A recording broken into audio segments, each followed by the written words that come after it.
Hello, ladies and gentlemen. Thank you for joining us here today at Comic-Con 2031 to discuss the season premiere of The Hendrix Plan. As a special treat for you today, we actually have the creator of the series here with us to answer any and all questions you may have for him. So without further ado, the creator of the hit Netflix animated series, please welcome Jelani Ariles.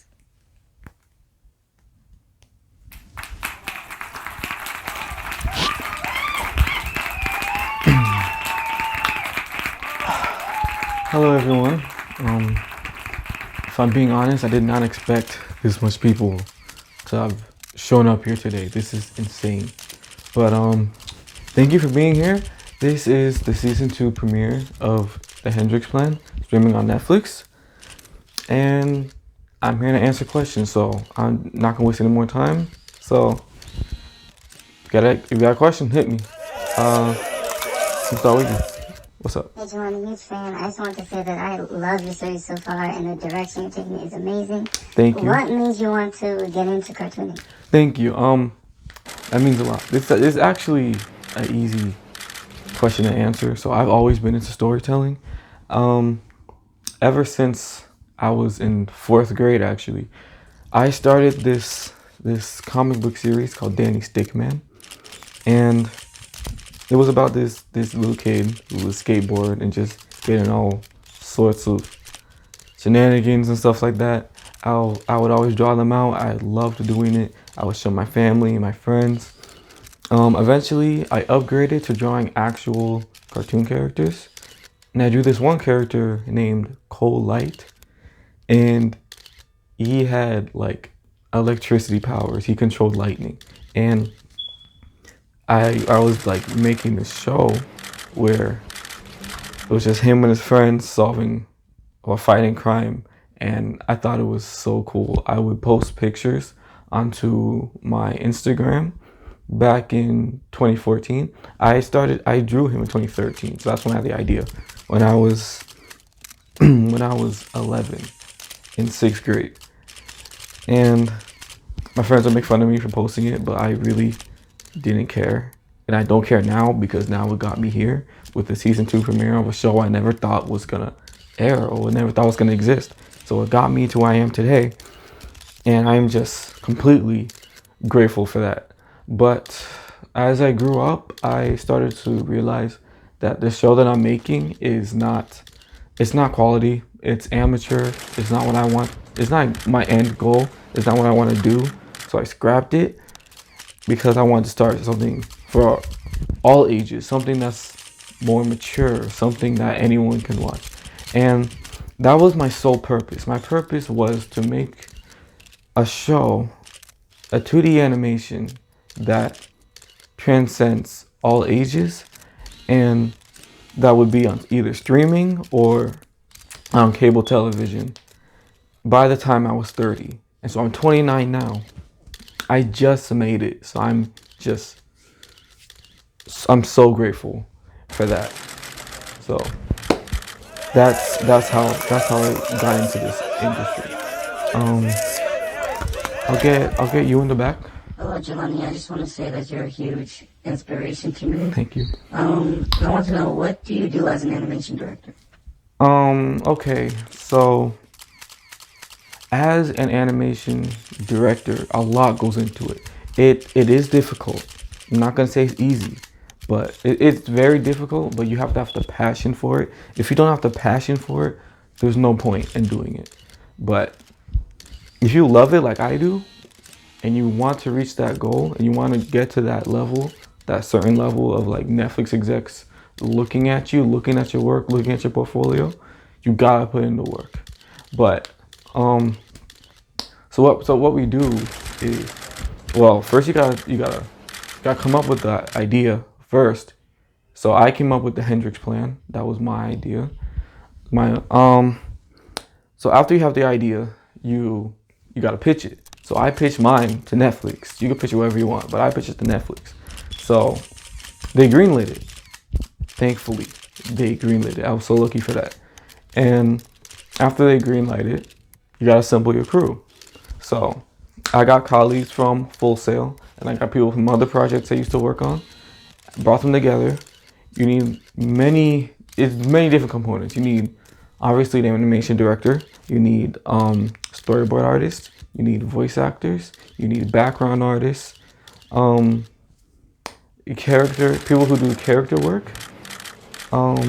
Writers of all kinds. There's a lot that goes into it. Lighting. There's so much. And you get all these people, you get together, and you just hammer it home. You work as much as you can.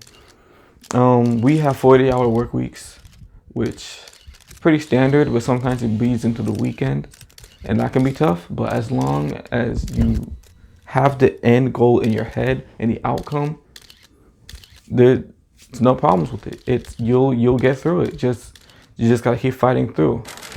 And everything you see on TV, everything you see, from the lighting, from the characters to the word choices, everything has to get through me as the chief executive animation producer. It all has to go through me. So that's what I do. Okay. I'm gonna get you in the hat. So that sounds like a lot of work, honestly. Yes, So it is. how do you manage to do all of that?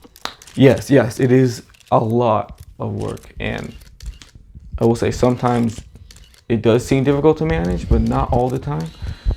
I've been blessed because I've always been one to challenge myself, no matter what is thrown at me. So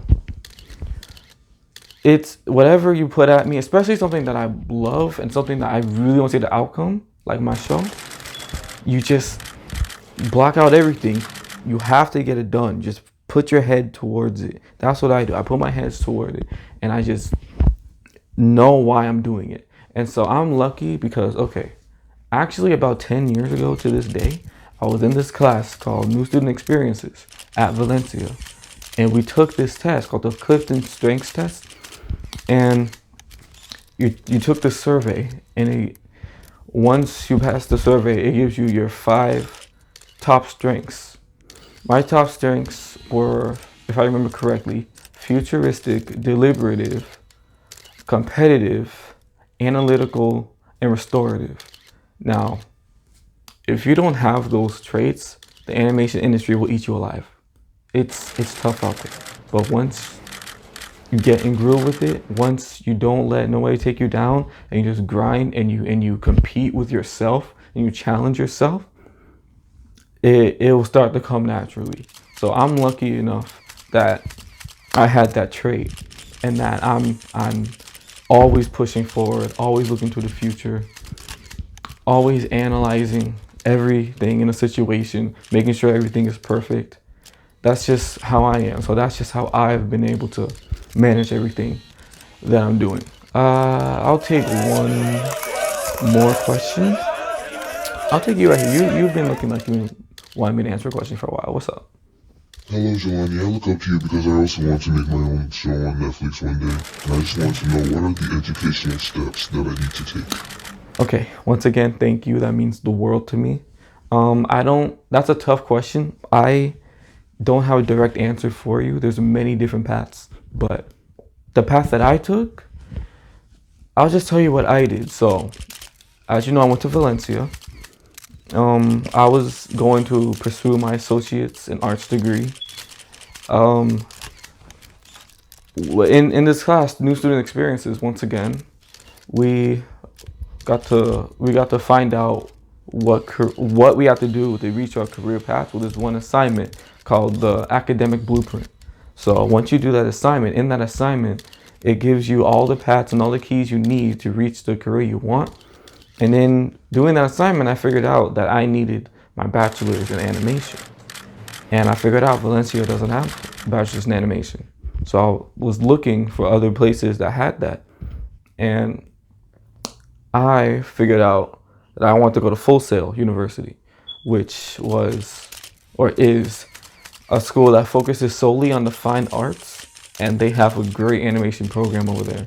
And they have this program where it accelerates your degree. So I would get my bachelor's degree in 2 years rather than 4.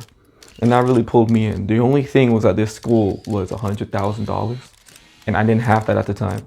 So I finished my associate's in arts degree at Valencia. Then I took years off from school. I took about 2 years off, I think. And I worked full-time on my job, international paper. And I just dogged it out. I did all I had to do. And I did overtime. I tried to take over other people's shifts. I just did whatever I had to do to get all that $100,000. And eventually I did get it. And I put that into Full Sail. And I left my job so I could do Full Sail full time. And excuse me, I eventually graduated and got my bachelor's in animation. And I put that on my resume. Then I went out looking for work, and then I had people contact me. I actually got to work on a Grubhub commercial, which seems very small. It is small, but it got my foot in the door. So once I did that, my resume was just stacking up, and they saw I went to Full Sail, which is a great school. And then I got contacted by this other studio called Treehouse Studios, and they wanted me to work on their project at the time, which is called Paper Town, which didn't really take off as much as I wish it would have. But I'm grateful for them because it got me into the animation world and I know how it works. And I got to do some character work, and I got to write a little bit of the plot points. I got to fill in, but I was still an intern, so I wasn't hands-on. But after that project went down, my resume was good enough for me to pitch to Netflix, and they took me seriously, and they greenlit my show, The Hendrix Plan. So now I'm doing good for myself. I got this show. Obviously the money's okay, and I'm doing what I love. So I just gotta say I'm happy to be here. I'm happy to be doing this. So that's the steps I took. Your steps may be different, but that's just what I had to do. I want to say thank you to everyone who came out here for this small, short little scrum, but I appreciate all of you. Stream Hendrix Plan Season 2 out on Netflix, so I'll see you there. Thank you for coming. Also, all of you sound really, really weird. Okay, thank you. Bye.